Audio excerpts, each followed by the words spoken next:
There are ports all over the world that are now dramatically reducing those. What will be the fuel that the trucks use when they drive cargo in? How much can be brought by rail? What about the industrial park that will be built there?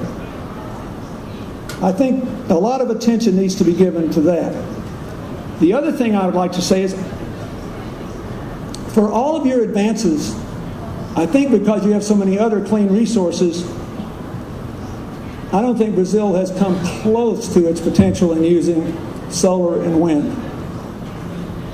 If you have offshore drilling, why don't you have wind farms out there too? You're going to have something in the water anyway. If the wind tests out, it's a good thing to do.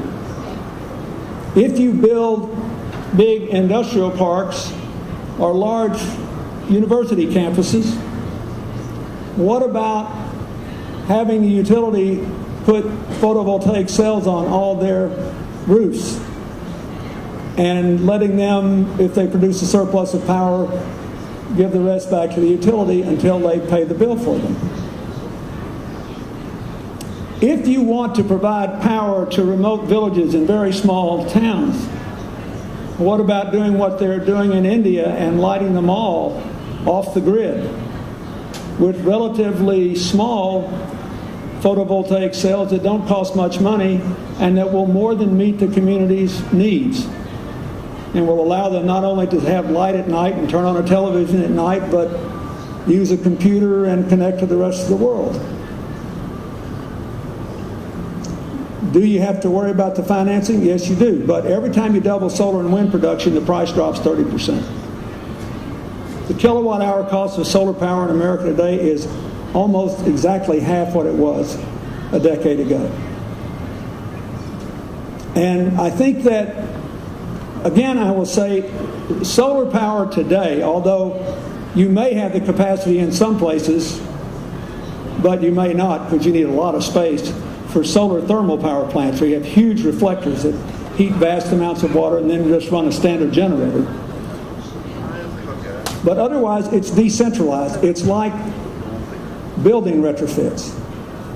We have a study in America, because we have a lot of older cities with a lot of older buildings, that says that if we maximize energy efficiency in America, we could get half of our 80% reduction in greenhouse gas emissions by 2050 just by greater efficiency in our buildings and transportation.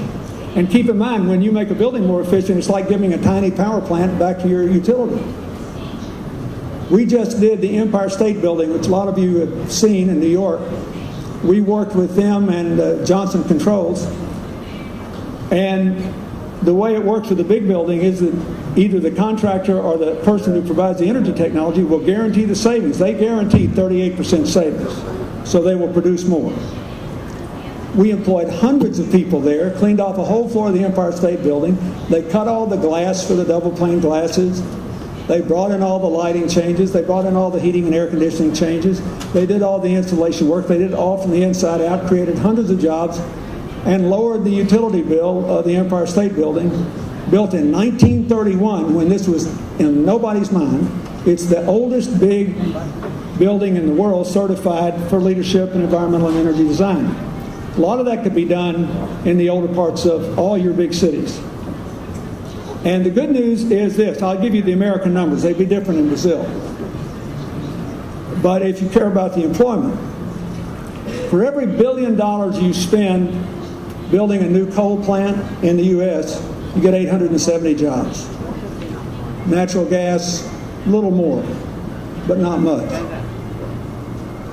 Nuclear, less, because it's so expensive. It's basically 10 times as expensive and takes 6 times as long to build, and nobody will insure them anymore. For every $1 billion in solar power, you get 1,900 jobs, more than twice as many. If you make the windmills and the turbines where you put them up, you get 3,300 jobs. If you make your buildings more efficient, you get 7,000 jobs. People can live with the decision they don't agree with if they think they were consulted on the front end and it wasn't rammed down their throat. So I think this how business is really important. I have no idea how you're going to resolve this. You need more electricity. You need it to be clean. You want to preserve the native cultures. You need to preserve the rainforest. If you reach a critical juncture, you'll change it forever and it can't be recovered. And the rest of the world is dependent on you because about 20% of the world's non-ocean oxygen comes from you. And lots of the ocean is not producing the oxygen it used to because of the acidification of various parts of the ocean, killing fish populations because of the effects of climate change already. The whole world needs you to resolve this. And I know it's hard. And as I said, any single big project is the simplest thing for a political leader to deal with. You make one deal with one person, then they go get the contractors, they go figure out who to get hired. Otherwise, you have to retrofit 50,000 schools. That's a real pain.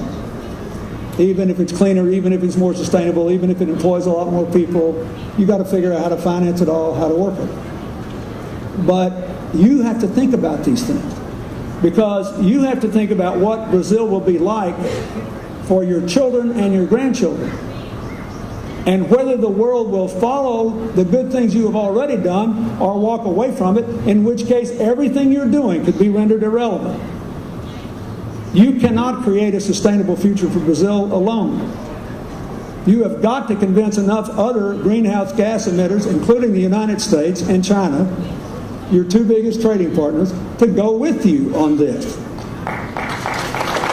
And so, infelizmente, mais programa Ricardo Colher Business chega ao final. Na próxima semana, vamos seguir mostrando informações e imagens valiosas aqui no Fórum Mundial de Sustentabilidade. Para vocês que estão em casa, um grande abraço e uma boa semana a todos. Tchau, tchau. Panificador Elisa, PAD, blocos de concreto. Panificador Elisa. Há 28 anos em Manaus, a Panificador Elisa oferece com requinte e qualidade diferentes itens nos serviços de café, pães, confeitaria, doces, salgados e produtos regionais. Se você ainda procura um lugar para almoçar, já encontrou. Abrimos para o almoço todos os dias e no domingo, a partir das 13 horas. Realizamos seu evento com a escolha do melhor buffet. Panificador Elisa. Cardápio variado com sabores requintados. Avenida Humberto Calderaro Filho, Antiga Rua Paraíba, número 20, Andrianópolis. 3236-2869 ou 3642-9377.